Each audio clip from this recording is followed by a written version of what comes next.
লখিমপুৰৰ দোকানে দোকানে এতিয়া পৌৰসভাই চলাইছে অভিযান।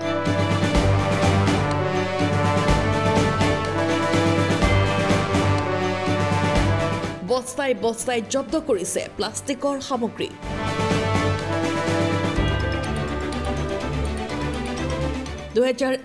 চনতে নিষিদ্ধ কৰা হৈছিল 120 মাইক্ৰনৰ তলৰ প্লাষ্টিকৰ সামগ্ৰীসমূহ। হয়, আমি যেটো প্লাষ্টিক ওয়েষ্ট মেনেজমেন্ট ৰুলছ 2022 যেটো এমেন্ডমেন্ট তাৰ মতে 31 ডিসেম্বৰ 2022 চনৰ পাছৰ পৰা 120 মাইক্ৰনৰ তলৰ প্লাষ্টিক বিক্ৰী কৰা বা ষ্টক কৰা হেতু নিষিদ্ধ কৰা হৈছে। ইয়াৰ পাছতো একাংশ দোকানত এতিয়াও গোপনে চলি আছে এই সমূহ প্লাষ্টিকৰ সামগ্ৰী। আমি দুখন দোকানত চলালো, এখনত 350 কিলো যিটো আমাৰ মিউনিচিপালিটি গাড়ী উঠাই থোৱা আছে তলত আপুনি চাব, আৰু ইয়াত এখন দোকান কোৰ ষ্টৰ বুলি আছে, ইয়াত 930 কিলো ওপৰ এতিয়ালৈকে আমি জব্দ কৰিছোঁ, যেটো সিঙ্গল হ্যান্ড ইউজ। ইয়াত বেছি আছে আৰু আমি ড্ৰাইভটো চলাই থাকিম। এইটো আমি স্পেচিয়েলি মানুহক দোকানীবিলাকক কৈ থোৱা আছে, যেটো অৰ্ডাৰ আছে, গতিকে আমি সেইটো ৰুল মানিম, কোনো ইয়াত প্ৰেছাৰৰ কথা নাহে, যিমান পৰা আমি জব্দ কৰিম আৰু জব্দ কৰি আমাৰ যেটো নিয়ম আহিব সেই নিয়ম মতে প্লাষ্টিকটো পঠাই দিম। লখিমপুৰ পৌৰসভাই এতিয়া প্ৰতিখন দোকানতে জব্দ কৰিব 120 মাইক্ৰনৰ তলৰ সকলো প্লাষ্টিকৰ সামগ্ৰী।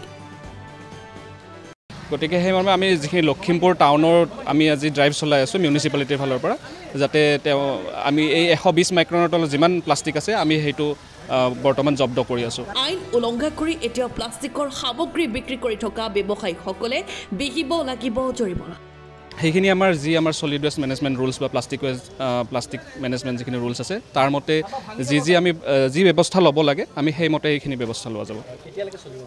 এইটো আমাৰ কণ্টিনিউৱাছলি চলি থাকিব আৰু সেইকাৰণে মই ৰাইজকো অনুৰোধ জনাম যাতে তেওঁলোকে আমাক ইয়াত সহযোগিতা কৰক, আৰু লগতে যদি কোনোবা দোকানত বা ক'ৰবাত এনেকৈ গম পায় যে plastic waste single use plastic তেনেকৈ ব্যৱহাৰ কৰি আছে, সেইটো আমাক ইনফৰ্ম কৰক।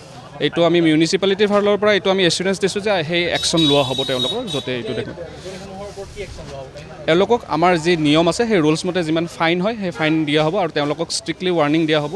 ইয়াৰ পাছত তেওঁলোকে আৰু যদি এইটো ষ্টকিং কৰে বা হৰ্ডিং কৰে তেতিয়াহ'লে ফাইনটো আমাৰ ৰুলছত আছে, সেই ৰুলছ হিচাপত, কাৰণ বেলেগ বেলেগ প্লাষ্টিকৰ বেলেগ বেলেগ ফাইনছ হয়, তো সেই হিচাপত লোৱা যাব।